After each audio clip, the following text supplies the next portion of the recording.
Saraswati arts commerce and science college Mahemdapur અને BA semester 2 ઇતિહાસ વિષય અને વિશ્વનો ઇતિહાસ અને એનો કોડ છે CCNCE 202 અને આજે આપણે અભ્યાસ કરીશું તો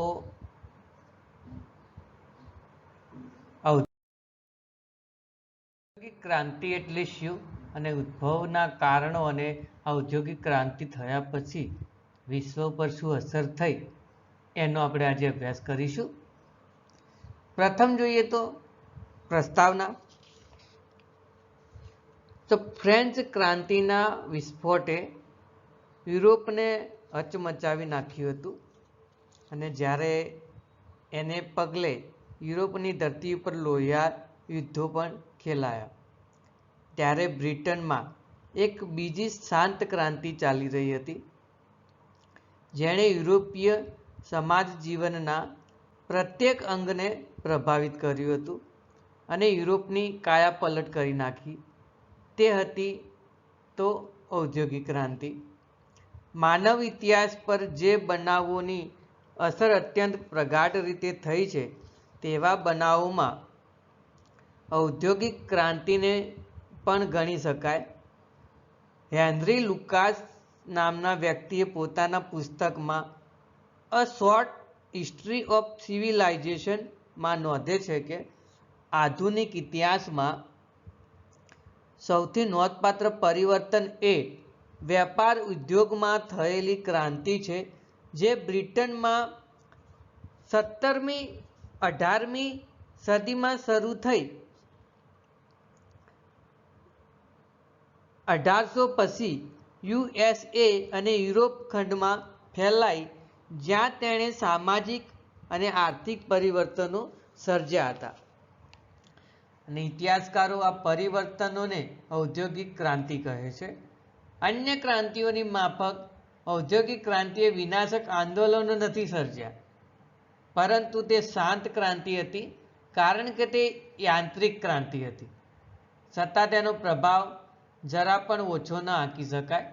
આધુનિક ઇતિહાસના કોઈ પણ બનાવે સામાન્ય માનવીના જીવન પર આટલી વધુ પ્રચંડ અસર નથી નિપજાવી કે માનવની પ્રગતિનો આટલો વિશાળ માર્ગ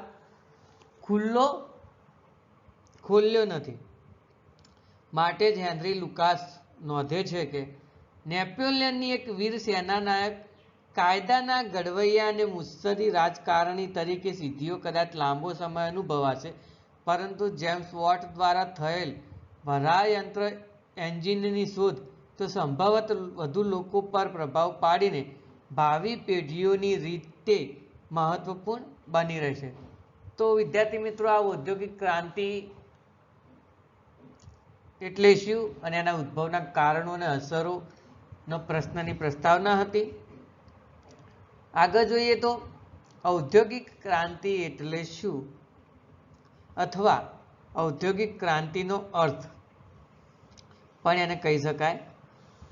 એની અંદર જોઈએ તો સામાન્ય રીતે કોઈ પણ ક્રાંતિ બે પરિણામો લાવે છે અને હું હંમેશા કહું છું કે રૂપિયાની બે બાજુઓ હોય છે, એમાં સારી પણ હોય છે અને નરસી પણ હોય છે.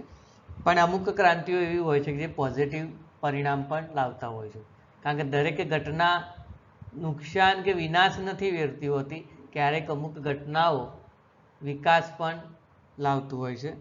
તો આ ઔદ્યોગિક ક્રાંતિ કંઈક એ પ્રકારે હતી. એટલે જોઈએ તો કે સામાન્ય રીતે કોઈ પણ ક્રાંતિ બે પરિણામો લાવે છે. એક તો જૂની વ્યવસ્થાને દૂર કરે છે અને બીજું નવી વ્યવસ્થાની સ્થાપના કરે છે. અને એ રીતે જોવા જઈએ તો ઔદ્યોગિક ક્રાંતિને જૂની ઉત્પાદન પદ્ધતિમાં પરિવર્તન લાવીને ઉત્પાદનની નવીન પદ્ધતિ ઊભી કરી હતી. યંત્રોની શોધ ખોને પરિણામે ઉત્પાદનની પ્રક્રિયામાં તેનો વ્યાપક ઉપયોગ થયો હતો. શ્રમ વિભાજન થયું, કારખાના પદ્ધતિ આવી, મોટા પાયા ઉપર મૂડીનું રોકાણ થયું અને ઔદ્યોગિક મજૂરોના વર્ગનો ઉદય પણ થયો. નવા ઔદ્યોગિક નગરો તથા વસાહતો અસ્તિત્વમાં આવ્યા. ઉપરોક્ત પરિવર્તનો જ આર્થિક ક્ષેત્રે થયા તેને સામાન્ય રીતે ઔદ્યોગિક ક્રાંતિ તરીકે પણ ઓળખવામાં આવે છે. પ્રોફેસર હેઝન કહે છે એ પ્રમાણે ઔદ્યોગિક ક્રાંતિને ગૃહ ઉદ્યોગોનું આંતરીકરણ કહેવામાં આવે છે. અને પ્રોફેસર હેઝ, મૂન એન્ડ વેલેન્ટ ઔદ્યોગિક ક્રાંતિ વિશે એવું નોંધે છે કે વિશાળ અર્થમાં યાંત્રિક કાર્ય દ્વારા હાથ મહેનતથી કરાતા કાજને નાબૂદ કરવામાં આવ્યું અને તેને ઔદ્યોગિક ક્રાંતિ કહી શકાય. જ્યારે પ્રાધ્યાપક એલ.ડી. વ્હાઇટના મતે ઔદ્યોગિક ક્રાંતિ એટલે ઔદ્યોગિક રીતે અને ઉત્પાદનના સાધનોમાં થયેલ ફેરફારની પરંપરા. આથી ઉપરોક્ત વિવિધ વિદ્વાનોના મંતવ્યો પરથી પણ આપણે જાણી શકીએ છીએ કે ઔદ્યોગિક ક્રાંતિએ સમગ્ર સમાજ જીવન પર અસર કરી હતી અને તેમ છતાંય ઔદ્યોગિક ક્રાંતિએ મુખ્યત્વે કરીને આર્થિક વર્તનોને સૂચિત કરે છે. ઉત્પાદન પદ્ધતિમાં થયેલા પાયાના ફેરફારો એ ઔદ્યોગિક ક્રાંતિ હતી. પરંતુ આમાં માત્ર ઔદ્યોગિક પરિવર્તનોને જ નહીં પણ સામાજિક પરિવર્તનોને પણ ધ્યાનમાં લેવા જોઈએ. કારણ કે વેપાર ને ઉદ્યોગના ક્ષેત્રે થયેલી આ ક્રાંતિએ સામાજિક અને આર્થિક એમ બંને ક્ષેત્રે પરિવર્તનો સર્જ્યા હતા. એટલે જ પંડિત નહેરુ કહે છે કે સમાજ કે દેશની ટોચ ઉપરના રાજા કે શાસકોને બદલનારી એ કેવળ રાજકીય ક્રાંતિ નહોતી. એ ક્રાંતિએ તો સમાજના દરેક વર્ગને કહો કે પ્રત્યેક વ્યક્તિને અસર કરી હતી. આગળ જોઈએ તો ઔદ્યોગિક ક્રાંતિનો સમય અને સ્થળ. તો ઔદ્યોગિક ક્રાંતિની શરૂઆત સૌ પ્રથમ બ્રિટનમાં થઈ. જો કે તેની શરૂઆત ખરેખર ક્યારે થઈ એ ચોક્કસ રીતે કહી શકાય નહીં અને આજે પણ તે અવિરતપણે ચાલુ જ છે. પરંતુ અભ્યાસની સરળતા માટે કહીએ તો 18મી સદીના ઉત્તરાર્ધમાં તેનો ઉદ્ભવ થવા પામ્યો હતો અને તેનું ઉદ્ભવસ્થાન બ્રિટન હતું અને 19મી સદીના પૂર્વાર્ધમાં તે ચાલુ રહી હતી. એટલે કે 1750થી લઈ 1850ના 101 વર્ષનો સમયગાળો બ્રિટનમાં થયેલી ઔદ્યોગિક ક્રાંતિનો સમય ગણી શકાય. અને ઔદ્યોગિક ક્રાંતિની માતૃભૂમિ સુતરાઉ કાપડ અને લોખંડ ગાળીને વિવિધ યંત્રો બનાવવાની કારખાના પદ્ધતિ વિકસવાના કારણે ઇંગ્લેન્ડ બન્યું હતું. એટલે કે આ ઔદ્યોગિક ક્રાંતિનું માતૃભૂમિ જો કહી શકાય તો એ ઇંગ્લેન્ડ હતું. એના પછી મિત્રો આગળ જોઈએ તો ઔદ્યોગિક ક્રાંતિના પરિબળો એટલે કે આ ક્રાંતિ થવા પાછળના પરિબળો. એવા કયા પરિબળો હતા કે જે ક્રાંતિ થવા પાછળ મહત્વના ગણાય છે? તો પ્રથમ જોઈએ તો સંસ્થાનવાદ, વેપાર અને ઉત્પાદન. એની અંદર જોઈએ તો ભૌગોલિક શોધખોળોને પરિણામે વિદેશોમાં સંસ્થાનો સ્થાપવાની પ્રવૃત્તિ વેગવાન બની હતી અને સંસ્થાનીકરણની આ પ્રવૃત્તિને વેપારી ક્રાંતિને જન્મ આપ્યો. અને વેપારી ક્રાંતિએ નવીન અર્થવ્યવસ્થા લાવવા માટે પ્રેરણા બળ પણ પૂરું પાડ્યું હતું અને સંસ્થાનો સાથેના વધેલા વેપાર અને ચીજ વસ્તુઓની વધેલી માંગને કારણે વસ્તુઓના મોટા પાયા ઉપરના ઉત્પાદનની જરૂરિયાત ઊભી થઈ હતી. બ્રિટનના સંદર્ભમાં વિચારીએ તો અમેરિકાની શોધ અને ભારત પહોંચવાનો નવો જળમાર્ગ શોધાયો પછી ત્યાંના આર્થિક જીવનમાં નોંધપાત્ર પરિવર્તન પણ આવેલું. અમેરિકામાંના તેમાં સંસ્થાનો સાથેના વધેલા વેપારને પહોંચી વળવા માટે તેને ઘર આંગણે ઉત્પાદન વધારવું પડ્યું. અંગ્રેજો મૂળે વેપારીવાદી, તેથી વેપાર દ્વારા વધુને વધુ લાભો મેળવવા જ તેમણે ઉત્પાદન વૃદ્ધિ તરફ ધ્યાન આપેલું અને સંસ્થાનોમાં સસ્તા સુતરાઉ કાપડની વિશેષ માંગ હતી. તેથી જ આ કાપડ ઉદ્યોગમાં ક્રાંતિકારી શોધો થઈ હતી. 16મી સદીમાં બ્રિટનનું માલવહન 7600 ટન હતું, જે 17મી સદીમાં 5 લાખ ટન જેટલું થયું અને 19મી સદીની શરૂઆતમાં 12 લાખ ટનથી પણ વધારે વધ્યું હતું. આ પ્રથમ પરિબળ માનવામાં આવે છે. એના પછી જોઈએ તો નવજાગૃતિનો પ્રભાવ. તો નવજાગૃતિએ યુરોપમાં વિદ્યાને, કલાને, વિજ્ઞાનને પુનઃજીવિત કરી હતી અને યુરોપભરમાં નૂતન યુગની યુષાને પ્રગટાવી હતી. તેથી આ યુગના યુરોપના વિદ્વાનો, વૈજ્ઞાનિકો અને ચિંતકો નવું નવું જાણવા અને શોધવા પ્રેરાયા. નવજાગૃતિએ યુરોપની પ્રજામાં જિજ્ઞાસા વૃત્તિનો સંચાર કર્યો. જરૂરિયાત એ સંશોધનની માતા છે. એ ન્યાયે આ ગાળા દરમિયાન પણ ઉદ્યોગ અને ઉત્પાદનના ક્ષેત્રે વૈજ્ઞાનિકોએ નવા નવા યંત્રો શોધ્યા. આ રીતે નવજાગૃતિએ ઔદ્યોગિક ક્રાંતિ માટે યુરોપમાં સાનુકૂળ વાતાવરણ ઊભું કર્યું હતું. એના પછી જોઈએ તો વૈજ્ઞાનિક શોધખોળો. તો વિશાળ અર્થમાં ઔદ્યોગિક ક્રાંતિને વિજ્ઞાને જ શક્ય બનાવી હતી. ટેકનિકલ ક્રાંતિ જે ઉદ્યોગોમાં ક્રાંતિકારી પરિવર્તનો લાવ્યા હતા. વિશાળ પાયા પર જે આપલેની જરૂરિયાત ઊભી થઈ હતી તેના લીધે પૂરી પાડવા વૈજ્ઞાનિક શોધોની જરૂર હતી. યુરોપમાં આવેલા પ્રબુદ્ધ કાળને લીધે પ્રયોગોને સ્થાન મળેલું. હવે આ પ્રયોગીકરણનો ઉદ્યોગમાં ઉપયોગ થયો. યાંત્રિક સાધનો આવ્યા અને ઉત્પાદન પ્રક્રિયામાં જંગી વધારો થયો. વિજ્ઞાનની મદદ વગર ઔદ્યોગિક ક્રાંતિ શક્ય બની શકી ના હોત. વિશાળ પાયા ઉપર ઉત્પાદન કરવા માટે યાંત્રિક શક્તિને કામે લગાડાઈ હતી. યંત્રોની શોધમાં ભૌતિક વિજ્ઞાન અને લોખંડ, સ્ટીલ ગાળવામાં રસાયણ શાસ્ત્રીઓનો પરિશ્રમ કામે લાગ્યા હતા. એ વગર વરા યંત્રો ન બન્યા હોત, યા તો બહા પ્રમાણમાં લોખંડનો ઉપયોગ શક્ય પણ ના બન્યો હોત. તો વૈજ્ઞાનિક કારણ પણ ઔદ્યોગિક ક્રાંતિના ઉદ્ભવ માટેના પરિબળ માનવામાં આવે છે. એના પછી ગૃહ ઉદ્યોગ પદ્ધતિ. મધ્યયુગીન યુરોપમાં ઉત્પાદન વેપારી મંડળો અને ઉદ્યોગોના મહાજનો યા કારીગરોના સંઘો દ્વારા નિયંત્રિત હતું. ઇજારા પદ્ધતિ આવેલી. ધીરે ધીરે આ નિયમન પદ્ધતિ શિથિલ બનતી ગઈ અને તેના સ્થાને ગૃહ ઉદ્યોગ પદ્ધતિ અસ્તિત્વમાં આવી. 18મી સદીના મધ્ય ભાગમાં આ પદ્ધતિ ખૂબ જ પ્રચલિત હતી. ગિલ્ડ સંઘ પદ્ધતિમાં તેના બધા જ સભ્યો કાચો માલ ખરીદીને પોતપોતાના ઘેર કામ કરતા અને પછી તૈયાર ચીજો ગમે તેને સ્વતંત્ર રીતે વેચી દેતા. પરંતુ નવી ગૃહ ઉદ્યોગ પદ્ધતિમાં તો એક સંચાલક જ કાચો માલ ખરીદીને કારીગરોને ઘેર કામ કરવા પૂરો પાડે. કારીગરોને તેમના કામ પ્રમાણે વેતન મળી રહે.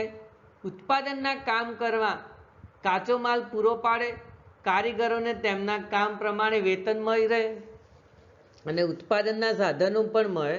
ઉત્પાદનની આ પદ્ધતિએ કારખાના પદ્ધતિને પૂર્વ ભૂમિકા પૂરી પાડી હતી અને અંતે કારીગરોના સંઘો દૂર થયા.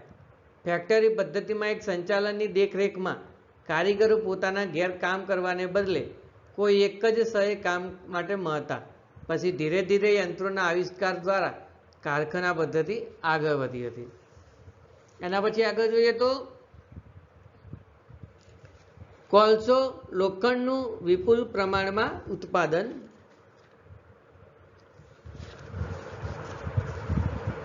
તો ઔદ્યોગિક ક્રાંતિ પૂર્વે બળતણ અને ઉત્પાદનના મહત્વના સાધન તરીકે લાકડાનો જે ઉપયોગ થતો હતો તે સમયે કોલસો અને લોખંડનો ઉપયોગ ઓછા પ્રમાણમાં થતો હતો. તેથી લોખંડ ખૂબ જ મોંઘું હતું. પરંતુ હવે યંત્રો બનાવવા માટે લોખંડની જરૂરિયાત ઊભી થઈ તથા લોખંડને ઓગાળીને તેમાંથી યંત્રો બનાવવા માટે કોલસાની પણ જરૂરિયાત પડવા લાગી. પરિણામે ખાણોમાંથી કોલસો ખોદી કાઢવાની અને લોખંડની ધાતુને ગાળીને શુદ્ધ બનાવવાની નવી પ્રક્રિયા પણ શોધાઈ અને એના પરિણામે લોખંડ અને કોલસાનો મોટા પાયા પર ઉપયોગ થવા લાગ્યો. 1760માં જેમ્સ સ્મિથને ભઠ્ઠીમાં અગ્નિને સતત પ્રજ્વલિત રાખવા માટે ઝડપી અને સસ્તું બન્યું તથા મશીનોનું નિર્માણ પણ શક્ય બન્યું. મશીનોના નિર્માણથી ઔદ્યોગિક ક્રાંતિને વેગ મળ્યો વળી કોલસાની ખાણોમાંથી કાર્બન વાયુ બહાર નીકળતો, તેથી વારંવાર મજૂરો અકસ્માતનો ભોગ બન્યા. પરંતુ 1815માં સર હમ્ફ્રીએ અભય દીવાની શોધ કરી, જેથી અકસ્માતોનું પ્રમાણ પણ ઘટ્યું હતું. આગળ જોઈએ તો વાહન વ્યવહાર અને સંદેશા વ્યવહારના સાધનો. તો યુરોપમાં ઔદ્યોગિક ક્રાંતિને ઝડપી બનાવવામાં વાહન વ્યવહાર અને સંદેશા વ્યવહારના સાધનોએ પણ અગત્યનો ફાળો આપ્યો હતો. 19મી સદીના પ્રારંભમાં જ્હોન મેકડમ નામના ઇજનેરે રોડ બનાવવાની નવી પદ્ધતિનો આરંભ કર્યો અને 1814માં જ્યોર્જ સ્ટીવન્સને વરાયંત્રથી ચાલતા રેલવે એન્જિનની પણ શોધ કરી, જેથી રેલવેનું નિર્માણ કાર્ય શક્ય બન્યું. 1832માં માઇકલ ફેરાડેએ વિદ્યુત શક્તિની અને મોર્સે તાર પદ્ધતિની શોધ કરી. આ બધી વાહન વ્યવહાર અને સંદેશા વ્યવહારની શોધોએ ઔદ્યોગિક ક્રાંતિ માટે એક અગત્યના પરિબળ તરીકે કામગીરી બજાવી હતી. એના પછી જોઈએ તો મૂડીવાદનો ઉદય. તો આંતરરાષ્ટ્રીય વેપાર વધતા નવો મધ્યમ વર્ગ આગળ આવ્યો હતો અને ધીરે ધીરે આ વેપારીઓએ મૂડી સંચય કર્યો હતો. ઇટાલીમાં તો મધ્યયુગ દરમિયાન પણ મૂડીવાદી સમાજ તૈયાર થઈ રહ્યો હતો. પછી ધીરે ધીરે ઉત્પાદન વૃદ્ધિ અને વેપાર વૃદ્ધિને લીધે પશ્ચિમ યુરોપના દેશો સમૃદ્ધિશાળી બનેલા. ઔદ્યોગિક ક્રાંતિનો યુગ શરૂ થતાં ત્યાં સુધીમાં મૂડીવાદ તેના લાંબા ઇતિહાસમાંથી પસાર થઈ ચૂક્યો હતો. આ મૂડીદારોએ જેમ રાજકીય ક્ષેત્રે સત્તા હસ્તગત કરી, તે પ્રમાણે નવા ઔદ્યોગિક સાહસોમાં પણ ઝંપલાવ્યું. કારખાના શરૂ કરવામાં, ઉદ્યોગોના ક્ષેત્રે સંશોધનને પ્રોત્સાહન આપવામાં તેમણે મૂડી રોકી. પરિણામે કારખાના, રેલવે, ખાણો બધાની માલિકી મૂડીદારોના હાથમાં આવી. આમ ઝડપી બનેલી ઉત્પાદન પ્રક્રિયામાં ખૂબ જ અગત્યનું સાધન બન્યું. આમ ઉપરોક્ત પરિબળોને ઔદ્યોગિક ક્રાંતિ માટે મહત્વના પરિબળો સાબિત થયા હતા અને આ ઉપરાંત અનેક નાના નાના પરિબળો પણ આ મહાન યુગ પરિવર્તક ક્રાંતિ માટે પણ જવાબદાર હતા. આપણે આ ઉદ્ભવના પરિબળો જોયા. એના પછી આપણે હવે અભ્યાસ કરીશું તો ઔદ્યોગિક ક્રાંતિની અસરો. ઔદ્યોગિક ક્રાંતિનો જન્મ ભલે બ્રિટનમાં થયો હતો, પરંતુ તે માત્ર બ્રિટન પૂરતી સીમિત રહેવા પામી ન હતી. તેનો ફેલાવો સમગ્ર વિશ્વમાં થયો હતો. તેથી તેની અસરો પણ માત્ર બ્રિટન કે યુરોપ પૂરતી ન રહેતા સમગ્ર વિશ્વ પર થઈ હતી. તેમજ ઔદ્યોગિક ક્રાંતિનો સૌથી વધુ પ્રભાવ ભલે આર્થિક ક્ષેત્રે થયો હોય, પરંતુ તે એવી વ્યાપક પ્રમાણમાં હતી જેથી તેની અસર સમાજના દરેક પાસા પર, દરેક વર્ગ પર પડ્યા વિના રહી શકી ન હતી. અને આમ ઔદ્યોગિક ક્રાંતિની વ્યાપક અસરોને વ્યવસ્થિત અભ્યાસ માટે 3 વિભાગમાં વહેંચી શકાય છે. એમાં પ્રથમ આર્થિક અસરો, બીજા નંબરમાં સામાજિક અસરો અને ત્રીજા નંબરમાં રાજકીય અસરો. અને આપણે સૌ પ્રથમ જોઈએ તો આર્થિક અસરો. અને આર્થિક અસરો આ મુજબ છે.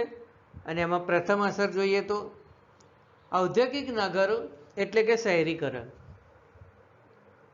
નાના નાના ગામડાઓને સ્થાને હવે ઔદ્યોગિક નગરો ઝડપથી વિકસ્યા હતા.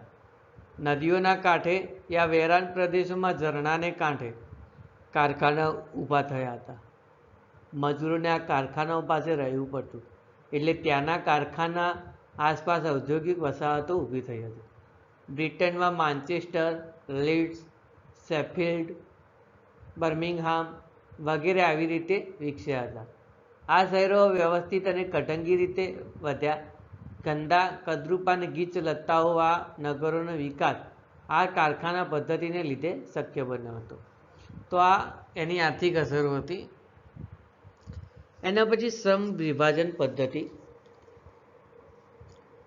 તો સમગ્ર કાર્ય પહેલાં જે એક વ્યક્તિ કરે તો તેની જગ્યાએ હવે દરેક કામગીરીને વિશિષ્ટ કારીગરોને જ કરવાનું રહેતું હતું.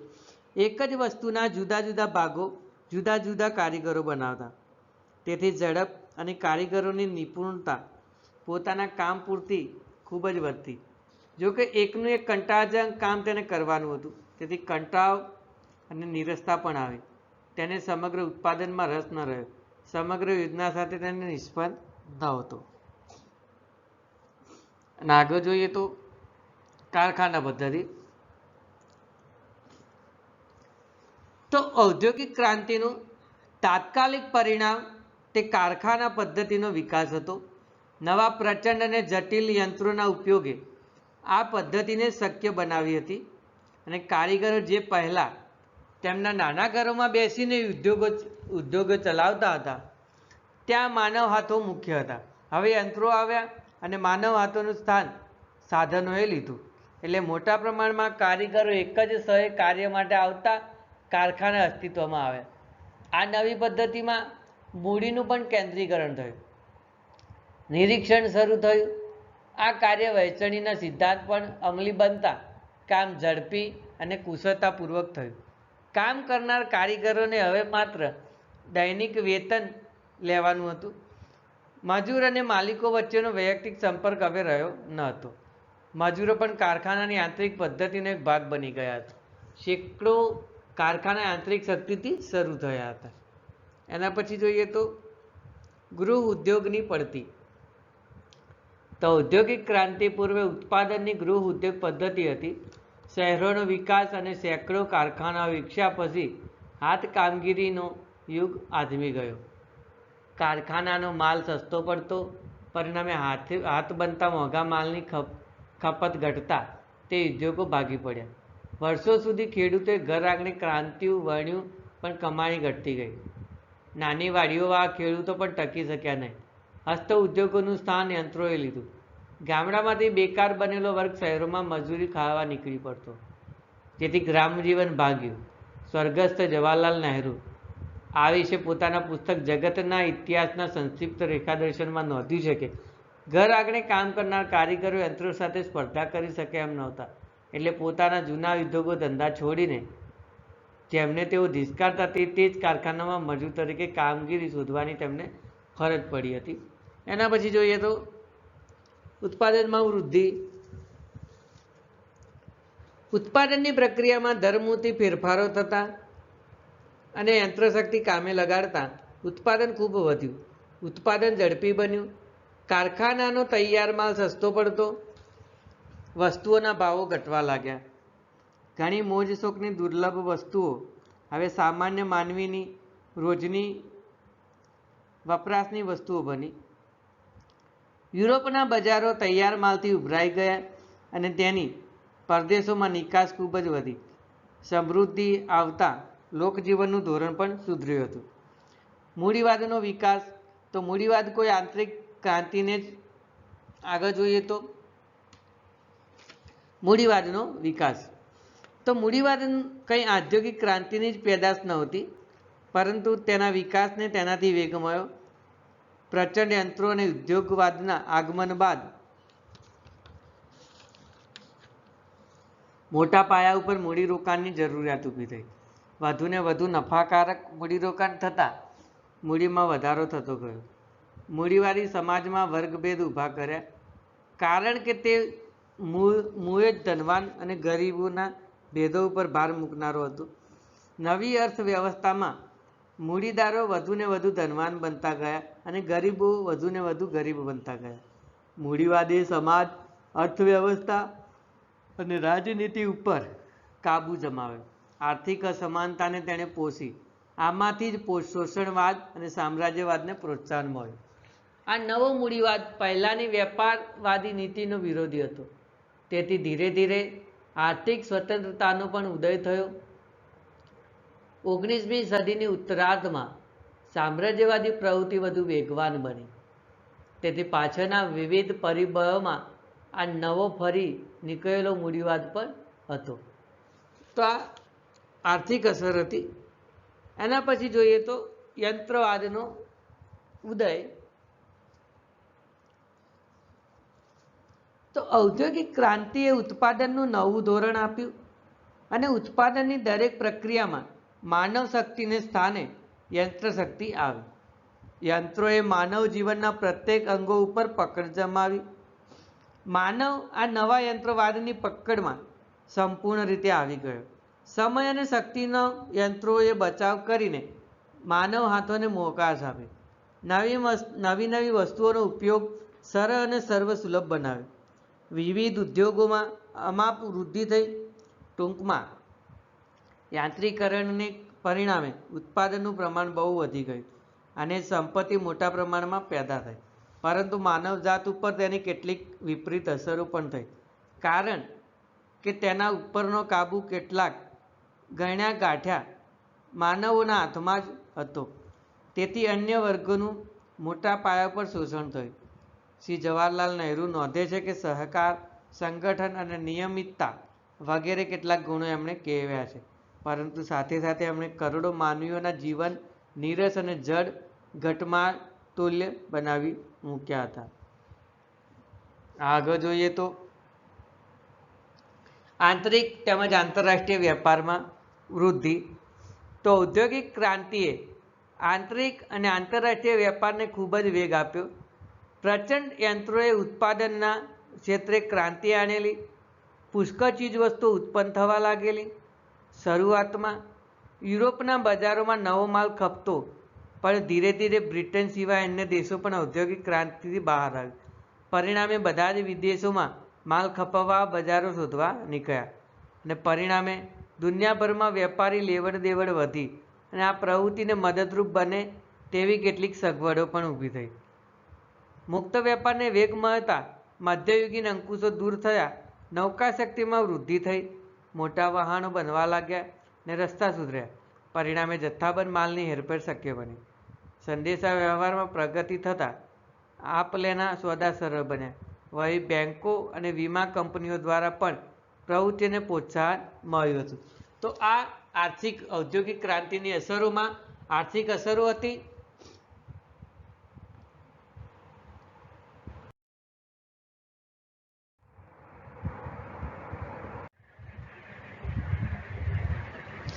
આપણે ઔદ્યોગિક ક્રાંતિની અસરોમાં આર્થિક અસરો જોઈ. હવે આપણે સામાજિક અસરો જોઈએ. એની અંદર પ્રથમ અસર જોઈએ તો નવી સામાજિક સમસ્યાઓ અને શહેરીકરણ. તો ઔદ્યોગિક ક્રાંતિ પૂર્વે મોટા ભાગનો જનસમુદાય ગ્રામ વિસ્તારમાં જ વસવાટ કરતો હતો, પરંતુ ઔદ્યોગિક ક્રાંતિના પરિણામે કારખાના પદ્ધતિ જે અમલમાં આવી એનાથી ગામડાના ગૃહ ઉદ્યોગોનો નાશ થયો અને તેથી જ ગૃહ ઉદ્યોગના બેકાર કારીગરો ગામડાનું શાંત જીવન છોડીને શહેરમાં મજૂરી કરવા લાગ્યા અને પરિણામે શહેરમાં વસ્તીનું પ્રમાણ વધ્યું હતું. દાખલા તરીકે જોઈએ તો 18મી સદીના મધ્ય ભાગમાં માન્ચેસ્ટરની વસ્તી લગભગ 45,000 હતી, જે 1840 સુધીમાં વધીને 30 લાખ સુધી પહોંચી ગઈ હતી. આમ ઔદ્યોગિક ક્રાંતિએ શહેરીકરણની પ્રક્રિયાને તેજ બનાવી હતી. અને એના પછી જોઈએ તો સંયુક્ત કુટુંબ પ્રથાનો અંત. ઔદ્યોગિક ક્રાંતિના પરિણામે ગામડાઓમાંથી શહેરોમાં આવેલા કુટુંબના બધા સભ્યોને એક જ સ્થળે નોકરી મળતી ન હોવાને લીધે સંયુક્ત કુટુંબ વિભક્ત કુટુંબમાં પરિણમ્યું, જેથી કુટુંબ ભાવના છિન્ન ભિન્ન થઈ ગઈ. કુટુંબના સભ્યોનો કામનો સમય પણ વિવિધ હોવાના કારણે તેમને એકબીજાને મળવાનો સમય પણ રહેતો ન હતો અને પરિણામે સંયુક્ત ભાવના છિન્ન ભિન્ન થઈ ગઈ અને પારસ્પરિક પ્રેમ જેવું રહ્યું ન હતું. બાળકોની તેમના માતા પિતા પ્રત્યેની પ્રેમ ભાવના પણ ઓસરવા લાગી હતી. એક નાના ઘરમાં કુટુંબના અનેક સભ્યોએ સાથે રહેવાનું હોવાથી વડીલોની માન મર્યાદા જળવાતી નહીં. આમ સ્ત્રી પુરુષ બાળકો વગેરે પર તેનો જુદા જુદા પ્રભાવો પણ પડ્યા હતા. એના પછી મજદૂર માલિક વર્ગ વિગ્રહ. ઔદ્યોગિક ક્રાંતિના લીધે સમાજ બે વિભાગમાં વહેંચાઈ ગયો. એક તરફ પૈસાદારોનો મધ્યમ વર્ગ બહાર આવ્યો જેમાં કારખાનાના માલિકો, વેપારીઓ, ખાણ માલિકો અને બેન્કરો હતા. અને બીજી તરફ મિલ કામદારોનો મજૂરી મેળવતો વર્ગ ઊભો થયો. આ વર્ગભેદ દિવસે દિવસે વધતો ગયો. ઉત્પાદકો અને કારીગરો વચ્ચેનું અંતર વધતું ગયું. મૂડી અને ઉત્પાદનના અન્ય સાધનોની માલિકી હોવાથી પૈસાદાર વધુને વધુ પૈસા પાત્ર બનતો ગયો અને મજૂર ઓછા વેતનના લીધે કંગાળ ગરીબ બનતો ગયો. મજૂર અને માલિકો વચ્ચે નવા પ્રશ્નો ઊભા થયા અને બે વર્ગો વચ્ચે ઘર્ષણ પણ ઊભું થયું. યાંત્રિકરણને લીધે ઉત્પાદન વૃદ્ધિ તો થઈ, પણ સંપત્તિની અસમાન વહેંચણીએ આ પ્રશ્ને જટિલ બનાવી મૂક્યો. સંપન્ન અને અકિંચન, ધનિક ગરીબ વચ્ચેનો જે ગજગ્રાહ હતો તે વધુ તીવ્ર બન્યો હતો. સામાજિક શોષણ, બેકારી અને ભૂખમરો. ઔદ્યોગિક ક્રાંતિએ જે નવી સમાજ વ્યવસ્થા અસ્તિત્વમાં આવી તે મોટા વર્ગના શોષણ પર રચાયેલી હતી.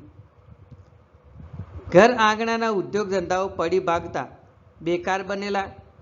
ગામડાના લોકો શહેર તરફ આકર્ષાયા.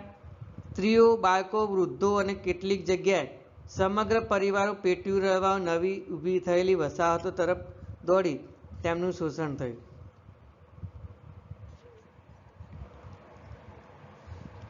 સામાજિક શોષણ અને બેકારી અને ભૂખમરો. તો ઔદ્યોગિક ક્રાંતિએ જે નવી સમાજ વ્યવસ્થા અસ્તિત્વમાં આવી તે મોટા વર્ગના શોષણ પર રચાયેલી હતી. ઘર આંગણાના ઉદ્યોગો ધંધાઓ પડી ભાગતા બેકાર બનેલા ગામડાના લોકો શહેરો તરફ આકર્ષાયા. સ્ત્રીઓ, બાળકો, વૃદ્ધો અને કેટલીક જગ્યાએ સમગ્ર પરિવારો પેટ્યું રહેવા નવી ઊભી થયેલી વસાહતો તરફ દોડી તેમનું શોષણ થયું. ઓછી મજૂરી આપીને અમર્યાદ સમય સુધી તનતોડ મજૂરીમાં ભૂખ્યા લોકોને કારખાનાના માલિકોએ જોતરી દીધા. તેમના જીવનમાં પ્રગતિની કોઈ આશા ન હતી. આમ કામ મળવાની અનિશ્ચિતતા, અતિશ્રમ, બેકારી, વધતો જતો ભૂખમરો વગેરે એ તેમના સામાજિક જીવનને છિન્ન ભિન્ન કરી નાખ્યું હતું. અને આગળ જોઈએ તો મજૂર સંઘો અને મજદૂર જાગૃતિ. તો નવી ઉત્પાદન પ્રક્રિયાને બદલે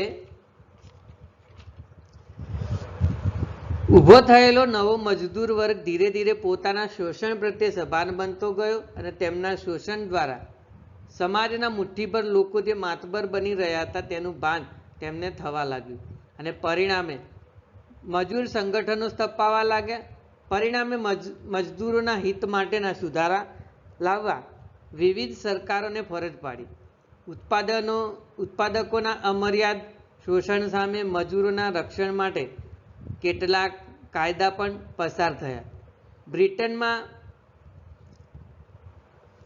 1802, 1833, 1844 અને 1847માં ફેક્ટરી એક્ટ પસાર થયા અને ધીરે ધીરે મજૂર મહાજનો અને મજૂર મંડળો આર્થિક અને સામાજિક ક્ષેત્રે વધુ લાગવગ ધરાવતા થયા.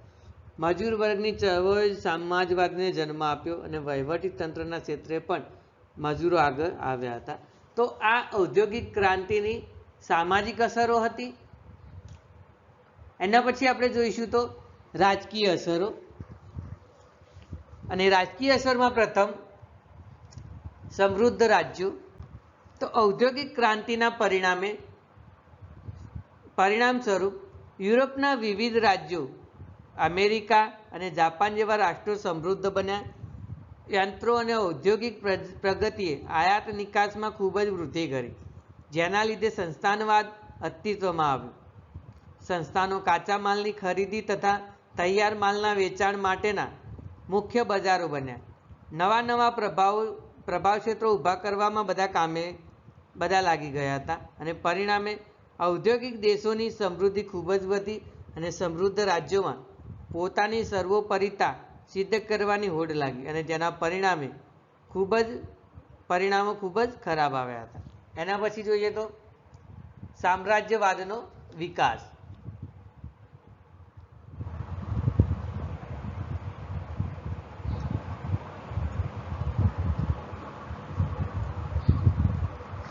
તો ઔદ્યોગિક ક્રાંતિને લીધે આર્થિક સંગઠનમાં જે પરિવર્તન આવ્યું તેણે સામ્રાજ્યવાદને તીવ્ર કક્ષાએ પહોંચાડ્યો. સંસ્થાનવાદની જૂની વ્યાપારીવાદી જાતિને સ્થાને નવીન પ્રકારનો સામ્રાજ્યવાદ આવ્યો. સંસ્થાનવાદની જૂની વેપારી જાતિના સ્થાને નવીન પ્રકારની જે સામ્યવાદ આવ્યો તેના લીધે ઉત્પાદન વૃદ્ધિ, વાહન વ્યવહાર અને સંદેશા વ્યવહારના સાધનોમાં થયેલી વૃદ્ધિ, કાચા માલની વધેલી માંગ અને વધારાની ઉત્પન્ન થયેલી મૂડીએ સામ્રાજ્યવાદને પ્રોત્સાહિત કર્યા. શ્રી પાર્કર મૂન નોંધે છે કે યુરોપ સામ્રાજ્યવાદી બન્યું તે માત્ર વિચારથી નહીં, આર્થિક અને સામાજિક સ્થિતિમાં પણ થયેલા ક્રાંતિકારી પરિવર્તનોને લીધે ઊભા થયેલા કારણો અને સ્વાર્થના સંમિશ્રણથી બન્યું હતું. આમ બધા જ રાષ્ટ્રો વિશ્વ રાજકારણમાં ચાલતી સામ્રાજ્યવાદી હરીફાઈ જીતવા તત્પર બન્યા હતા. એના પછી આંતરરાષ્ટ્રીય વેપાર ઉદ્યોગના ક્ષેત્રે હરીફાઈ. તો સામ્રાજ્યવાદી હોડમાં પડેલા યુરોપીય રાષ્ટ્રોએ આંતરરાષ્ટ્રીય ક્ષેત્રે ઉદ્યોગ, વેપાર, રોજગાર, લડાયક સરંજામ બનાવવાની અને દુનિયામાં પોતાના સુરક્ષિત સંસ્થાનો મેળવી લેવાની તીવ્ર હરીફાઈ શરૂ થઈ. યુરોપની સત્તાઓ એકબીજા પ્રત્યેના ધિક્કાર અને ડરથી સૈન્યો વધારવા માંડી ગઈ અને આ જ હરીફાઈએ અંતે યુરોપને વિશ્વયુદ્ધ તરફ ઘસેડી નાખ્યું. રાષ્ટ્રવાદનો ઉદ્ભવ, વિકાસ. યુરોપનો 19મી સદીનો ઇતિહાસ રાષ્ટ્રવાદના ઉદયનો ઇતિહાસ છે અને ઔદ્યોગિક ક્રાંતિએ રાષ્ટ્રભાવનાને બળ આપ્યું. આંતરિક વાહન વ્યવહારની વધેલી સુવિધાએ રાષ્ટ્રીય એકતાને પણ બળ આપ્યું. રાષ્ટ્રીય સ્વતંત્રતા માટે પ્રજાઓ લડી, બધે જ સ્વદેશ ભક્તિ જાગૃત થઈ. પણ તે પછી રાષ્ટ્રભાવનામાં સંકુચિતતા આવી. તેઓ લોકોને આડે માર્ગે દોર્યા. બળવાન બનેલા બધા રાજ્યોમાં આંધળી રાષ્ટ્રીય ભાવનાની પકડ જમાવી અને આ સંકુચિત રાષ્ટ્રભક્તિથી પ્રેરાઈને તેઓએ આ વૃત્તિ કે બળ દ્વારા